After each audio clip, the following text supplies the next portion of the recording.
નમસ્કાર, હું ડોક્ટર પ્રણવ સોની, ફિઝિયોથેરાપિસ્ટ. આપ સૌનું સ્વાગત કરું છું અમારી ચેનલમાં શિવાલિક ઓર્થોપેડિક હોસ્પિટલ ગાંધીનગર. હું આજે તમને સમજાવવા માંગુ છું કે ફિઝિયોથેરાપી કેમ અને ક્યારે લેવી જોઈએ.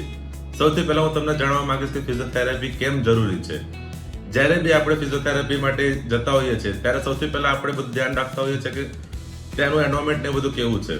એના સાથે સાથે આપણે એના ઉપર ખાસ ધ્યાન રાખીએ છીએ કે ત્યાં આપણને પૂરતી સેવા મળે છે કે નહીં. સૌથી પ્રથમ આપણે વાત કરીશું કે ફિઝિયોથેરાપી ક્યારે કરવી જોઈએ. તમને સાંધાનો દુખાવો, કમરનો દુખાવો, ગરદનનો દુખાવો કે પછી સાયટિકા જેવી તકલીફ હોય, અન્ય તકલીફો જેમ મસલ સ્ટીફ થઈ ગયા હોય અથવા તમને મસલ જકડાઈ ગયા હોય ત્યારે ફિઝિયોથેરાપીની ખાસ જરૂર પડતી હોય છે. ફિઝિયોથેરાપી તમારા મસલ રિલેક્સ કરીને તમારી ઝડપી રિકવરીમાં હેલ્પફુલ રહે છે. ઓપરેશન પછી પણ જો તમે ફિઝિયોથેરાપી કરાવો છો તો તમારી રિકવરી રેટ વધારે છે. ફિઝિયોથેરાપી ઘણા બધા બી અલગ અલગ ફાયદા છે. ઘણા લોકોને નીચે બેસવાથી લઈને ચાલવામાં ઘણી બધી તકલીફ થતી હોય છે. એમને ગેટ આખું ચેન્જ થઈ ગયો હોય છે. એ ગેટ રિકવરી માટે પણ રિહેબિલિટેશન પ્રોગ્રામની જરૂર પડતી હોય છે. આ સિવાય 90% લોકોને પ્રોબ્લેમ એમના પોસ્ચરના લીધે થતી હોય છે, જેને આપણે મસ્ક્યુલોસ્કેલેટલ ડિસઓર્ડર બી કહી શકાય છે. એ એમના પોસ્ચરના લીધે થાય છે કેમ કે એમને લોંગ સિટિંગ હોય છે અથવા લોંગ સ્ટેન્ડિંગના પ્રોબ્લેમના લીધે થતી હોય છે. આ કન્ડિશનમાં ફિઝિયોથેરાપી સૌથી વધારે લાભદાયક હોય છે. ફિઝિયોથેરાપી થ્રુ આપણે એમનું પોસ્ચર સરખું કરી, એમના મસલ ફ્રી કરી એમને નોર્મલ પાછા પહેલા જેવો કરી શકીએ છીએ.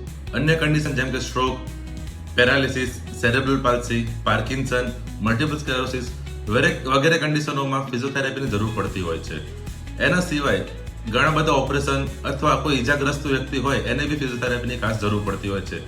એના સિવાય જ્યારે બી કોઈ માણસ દુર્ઘટના થાય એનામાં ફ્રેક્ચર અથવા તો ની રિપ્લેસમેન્ટ કરાયા પછી પણ ફિઝિયોથેરાપીની ખાસ જરૂર પડે છે. હવે હું તમને જણાવીશ કે ફિઝિયોથેરાપી લેવાના ફાયદા શું છે. ફિઝિયોથેરાપી એકચ્યુઅલી તમારી છે ને સ્ટ્રેન્થ વધારે છે, સાથે સાથે તમારી મોબિલિટી અને મૂવમેન્ટ ફ્રી કરવામાં હેલ્પફુલ રહે છે. તમને ફ્રેક્ચર, પેરાલિસિસ એવા બધા કેસમાં જ્યાં તમારા લોંગ ટર્મના લીધે તમારું મૂવમેન્ટ અટકી ગયું હોય છે, તમારો મસલ સ્ટીફનેસ હોય, પ્લસ કરોડરજ્જુમાં થતી તકલીફો જેમ કે મણકાનો ઘસારો, નસ દબવી, ગાદી દબાવી અને ગાદીના લીધે નસ દબવી, પેરાસ્પાઇનલ મસલમાં સ્પાઝમ હોવું, એ બધું જ આપણે ફિઝિયોથેરાપીથી સરખું કરી શકીએ છીએ. અન્ય કન્ડિશન જેમ કે મણકો ખસી જવો અને સાયટિકા જેવી તકલીફ પણ ફિઝિયોથેરાપીથી સારવાર થાય છે. આ ઉપરાંત ફિઝિયોથેરાપીને લગતી અન્ય માહિતી માટે અમારી ચેનલને લાઈક કરો, સબસ્ક્રાઇબ કરો અને શેર કરો. Thank you.